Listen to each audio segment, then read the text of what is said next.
펭귄 마을까지 가서 황제 펭귄을 만나게 됐는지 여러분들과 함께 공유해 보도록 하겠습니다. 해군 해남구조대 심해잠수사 출신이에요. 그 잠수함 승전도를 구조하는 SU 강철 부대 출신이고요. 남극까지 오지 탐험을 이제 하게 됐던 그런 스토리를 좀 갖고 있습니다. 그 남극에 대해서 우리가 알고 있는 기본적인 내용들에 대해서 조금 소개를 하고, 제가 장보기지 안전요원으로 생활하면서 그 탐험했던 그런 스토리, 제 영상하고요, 그런 사진들을 위주로 해서 소개를 해드리도록 하겠습니다. 남극의 장보기지를 이제 떠납니다.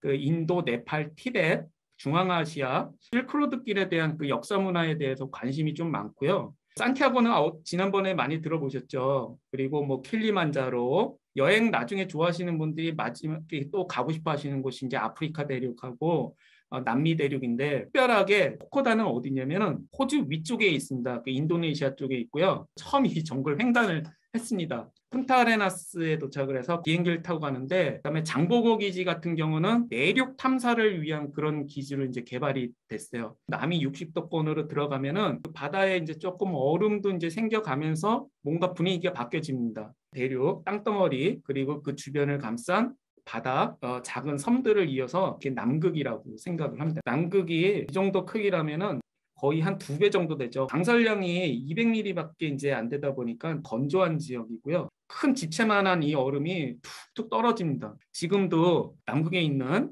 화산 탐사도 하고요. 지금도 많은 돌들이 지구로 떨어지고 있는데요. 대기권을 거치면서 그 중에 타다가 끝까지 견뎌서 떨어진 애들이 이제 운석이거든요. 그리고 남극 생태계, 펭귄들은 어떻게 또 그 추운 데서 살아가는지 연구를 하고요.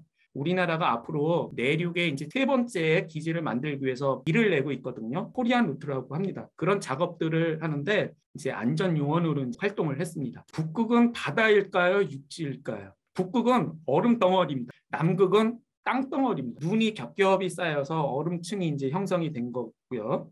펭귄이 살고 있습니다. 이제 남극은 어느 나라 땅일까요? 남극의 탐험 시대에 남극을 탐험하기 위해서 들어오면서 권을 주장을 했어요. 영국이 먼저 탐험을 했으니 여기는 우리가 발견한 땅이다. 그리고 호주도 마찬가지, 프랑스, 뉴질랜드 이런 나라들이 영유권을 다 주장을 했습니다. 미국이 없는데 남극 조약을 이제 만들어 놓습니다. 그렇게 싸우지 말고 우리 남극에서 순수하게 과학 목적으로 개발을 한번 해보자. 과학 목적으로만 남극에 가서 활동을 할 수가 있습니다. 29개 국가가 들어와 있고요. 그중에 82개의 기지가 있죠. 많은 기지가 있습니다. 상설 기지는 1년 동안 상주를 하는 기지를 얘기를 하고요. 하계 기지라고 하는 것은 남극의 내륙 쪽은 이제 6개월은 낮이고 6개월은 이제 밤만 있거든요. 여름이 되는 낮만 있는 백야시 때만 가서 연구를 하는 하계 기지들이 있습니다. 우리나라는 2개의 이제 기지가 있죠. 미국은 장보고 기지에서 한 350km 떨어져 있는데요.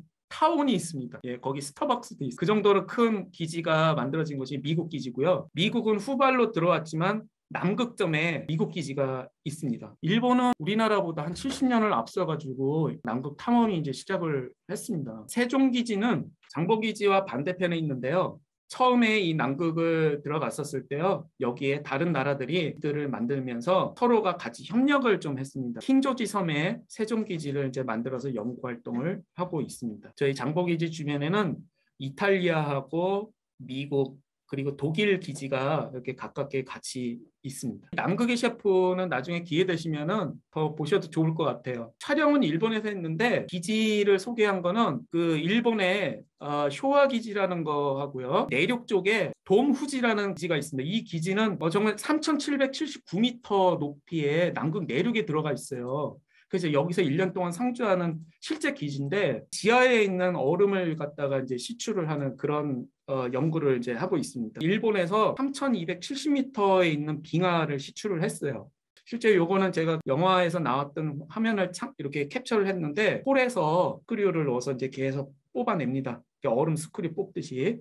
남극에 가면 특별한 경험 중에 하나가, 남극에 있는 얼음을 깨서 뭐 이렇게 위스키에다 놓으면요, 여기에는 산소가 많이 들어가 있기 때문에 맛과 풍미가 엄청나게 이제 좋습니다. 기지를 만들기 위해서 여러 물자들이 수송이 돼야 되기 때문에 이런 컨테이너나 설상차를 이용을 해서 또 갈 수 있는 안전한 육로를 이제 또 만들어내고 있습니다. 남극은 1772년도에 영국의 제임스 쿡이라는 탐험가가 항해를 했지만 남극이 있는 것 존재는 잘 몰랐어요. 그래서 한 남이 70도까지 이제 항해를 했었고, 남극 대륙을 발견했었던 거는 러시아의 보스토크 미르니오 타고 베링스하우젠이라는 제독이 70도까지 가면서 아마 이 이후에 남극 대륙에 있을 것이다라는 것을 이제 확인을 했었고요. 영국에 탐험 지원을 했었는데 영국 지원을 받으면서 스콧이 이제 탐험대로 이제 들어왔고, 그다음에 아문센이 1911년도에 이제 탐험을 하면서 한 달 차이로 아문센이 먼저 남극에 도착을 하게 됐죠. 셰클턴은 처음 스콧 원정대 팀에 합류를 해서 갔었다가 마지막 150km를 남겨놓고 실패를 하게 돼요. 다시 한번 셰클턴이 이제 탐험을 시작을 하는데 이때는 더 큰 목표, 그러니까 남극을 횡단하기 위한 목표를 갖고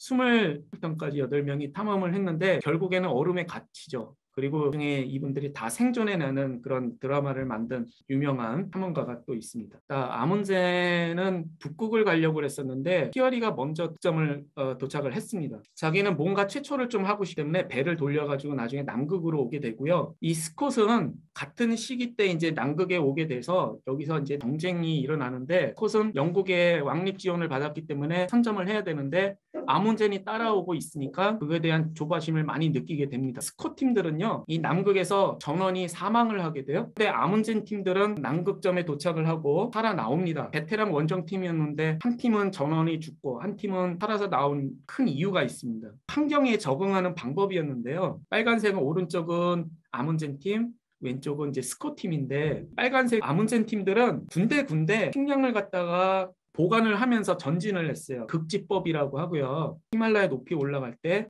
캠프 1, 2, 3, 4를 설치를 하면서 정상을 가는 법을 이제 극지법이라고 하거든요. 여기에서 아문센이 했던 방식을 따서 극지법이라고 합니다. 아문센 팀원들은 에스키모인들을 엄청 연구를 했어요. 운송수단을 개를 갖다 100마리를 가지고 갔습니다. 근데 스콧 팀들은 이제 모터 썰매를 가지고 갔어요. 그리고 도랑말을 데리고 갔어요. 개썰매도 가지고, 일부 개썰매도 가지고 갔는데 도랑말을 가지고 가니까 저체온에 많이 걸려서 힘을 못 쓰고 많이 이제 죽은 거예요. 그러다 보니 사람이 직접 물건을 또 옮겨야 되는 그런 상황이 됐죠. 두 번째, 이 에스키모인들은 야생의 털옷을 입었는데 스콧 팀들은 털옷이 아니고 모직류를 입었던 거죠. 갑자기 외부 기온에 이렇게 옷이 얼어버리고 해서 저체온에 많이 시달렸다고 그래요. 먹는 식량이나 이런 것들을 좀 최소화시켰는데 여기서 사실 펭귄이라든가 가지고 갔던 개들도 좀 먹게 되고요. 아문센 팀들은 대원들이 스키 선수 출신들로 이렇게 탐험 전문가들로 구성이 됐는데, 스콧 팀들은 과학자하고 연구원들 위주로 해서 한 달 뒤에 남극점에 갔었을 때는 이미 아문센 팀이 깃발을 설치를 하고 다시 돌아가던 와중이었어요. 이 시레산 오브도 상당히 유명했던 탐험가입니다. 승려 아들로 태어나서 탐험에 대한 꿈을 꿉니다. 부에서도 개인적인 후원자들을 받으면서 남극 탐험을 꾸려서 갔죠. 근데 이 시기가 언제냐면은 아문센 팀이 남극을 도착을 하고 바다로 와서 돌아갈 때 시라센 오브는 바다에 배를 띄고 있었던 상황입니다. 아문센 팀도 만났었다고 그래요. 조금만 더 일찍 와서 해서 시라센 오브도 남극점을 먼저 갈 수 있었지 않았을까 생각이 듭니다. 거의 80도까지 이제 남극을 가게 됩니다. 북극을 세계 최초로 다 횡단했던 우에무라 나무인데요. 좋아하는 산악인 중에 하나입니다. 스키모인들 양아버지 밑에서 개 조련하기 위한 훈련을 받으면서 행시법도 배우고요. 단독으로 썰매를 끌고 북극을 횡단을 하게 되죠. 제일 중요한 게 리더개인데, 이 안나개가 어떤 개냐면은 다른 개들이 힘이 없어서 썰매를 못 끌 때 힘이 없는 개들을 가서 물어 죽이면서 제일 쌩쌩한 개들만 데리고 자기가 리더로서 충성을 다하는데, 마지막까지 우에무라 나오미와 동행을 했었던 개죠. 우에무라 나오미는 항상 혼자 탐험을 해야 되기 때문에 대나무를 옆에 2개를 갖고 다니면서 크레바스에 딱 빠져서도 이제 생존할 자가 탈출법을 유념해 뒀다고 합니다. 남극을 횡단하고 싶어 했지만 영국하고 이제 포클랜드 전쟁이 나면서 탐험을 못하게 되고 산에서 정상 등정을 하고 내려오다가 돌아가시게 돼요. 배가 얼음에 갇혀 있고 그 얼음, 남극 얼음에서 2년 동안을 잘 버티죠. 결국에는 생환을 해서 4번째 남극을 도전을 하는데 사우스 조지아 섬이라는 곳에 안착을 했다가 심장 발작 때문에 이제 돌아가시게 된 안타까움을 겪고 있고요. 위에 있는 사우스 조지아 섬이라는 데에서 배가 남극을 가기 위해서 왔다가 주황색 루트를 따라 내려가면서 얼음 위에 자초가 됩니다. 동계 때 되면은 이 바닥까지 얼음이 이제 얼게 되거든요. 그러니까 배가 얼음에 갇혀서 꼼짝도 못하게 되고 얼음이 계속 움직이면서 표류를 하게 되죠. 바다 위에 침몰을 하게 될 것 같으니까 대원들이 얼음 위로 다 탈출을 하게 되고 캠프 생활을 하고 1년을 넘게 생활을 하게 돼요. 그런데 이 얼음도 녹게 되다 보니 계속 또 육지 쪽으로 이동을 하게 돼서 지금 현재 세종기지가 있는 킹조지 섬 위쪽에 엘러펀트 섬까지 죽음의 이동을 하게 돼요. 아마 다 죽을 거라고 생각을 했었을 때 이 엘러펀트 섬에서 사우스 조지아 섬까지 작은 배를 타고 5명의 대원들이 셰클턴과 함께 조지아 섬까지 14일 동안 해협을 항해를 합니다. 28명 전원이 살아남게 된 대원들 사진이에요. 28명 중에 한 7명이 본인과 1차, 2차 때 했었던 베테랑들이었고 나머지 대원들을 또 모집을 하기 위해서 광고를 냈었는데 1000명 정도가 이제 지원을 했었다고 그래요. 이렇게 어렵고 보수가 적고 혹한의 추위에 몇 달간 있어야 되는 곳에 생활하지 못할 수도 있다. 여기에 뽑힌 대원들과 함께 탐험을 시작을 하게 된 거죠. 인디어런스가 갇혔었을 때 움직이지도 못하는 상황이죠.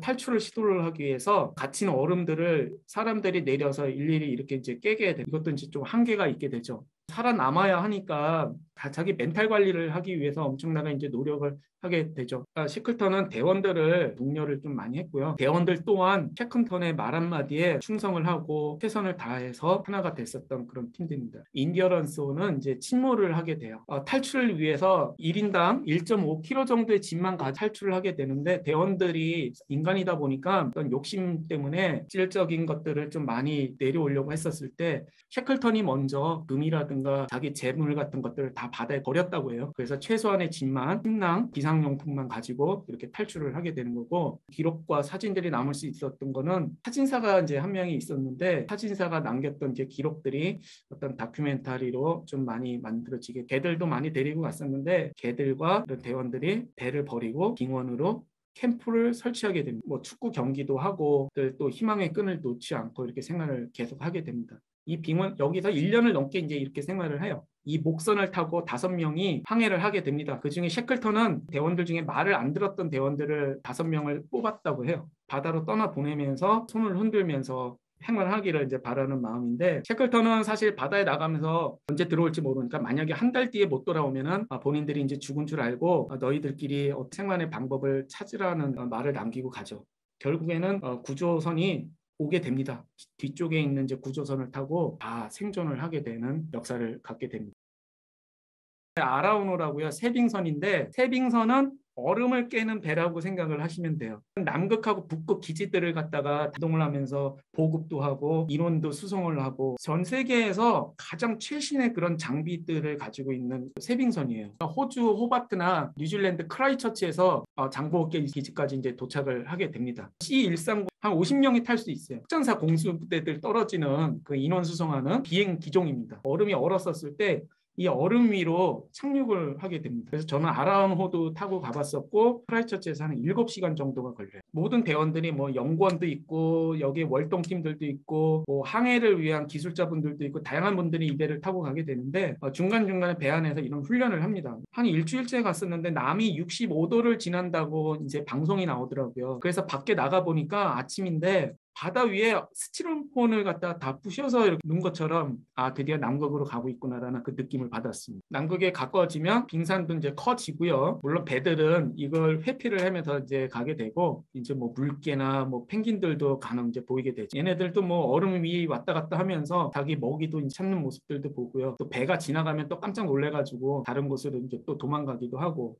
테라노바 베이라고 이제 하고요. 남이 한 74도 정도 되는 그런 곳입니다.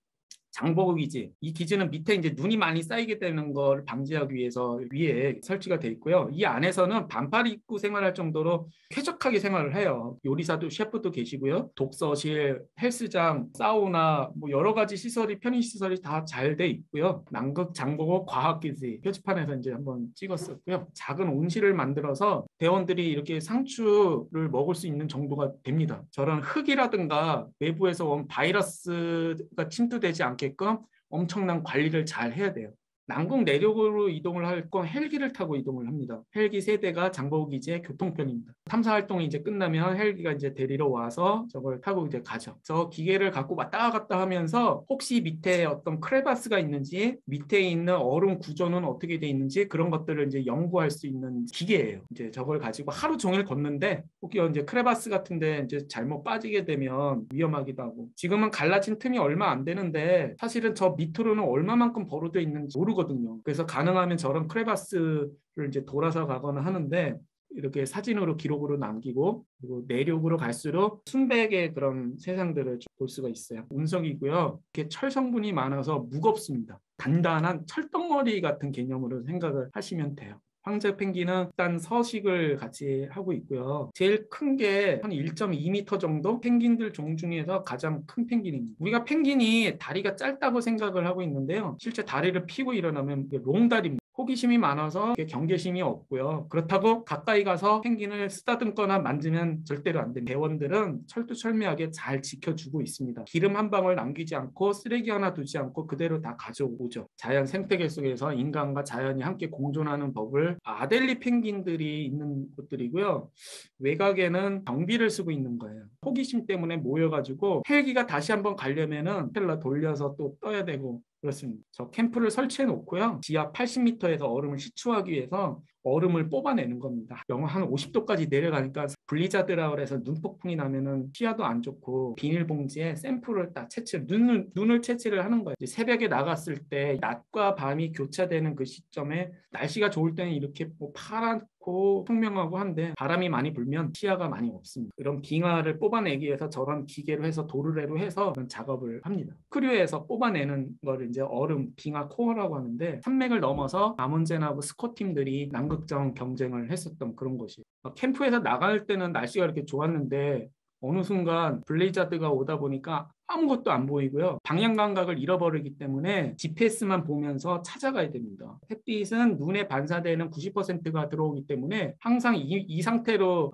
외부에 나가야 됩니다. 그래도 이제 빛이 들어와서 얼굴이 이제 새까맣게 타는데, 최상위 포식자라 바다에서 뭐 새우나 이런 것도 먹지만 펭귄 알들 그리고 펭귄 새끼들 이런 것들을 또 쪼아 먹고 해서 남극 도둑갈매기라고 이제 이름을 정했는데 엄청 사나워요. 그 여름이 되면은 새끼 알을 낳고 하는데 표시를 해놓으면 이건 추워서 얼어 죽은 새들도 있고 보자기를 씌워버리거든요.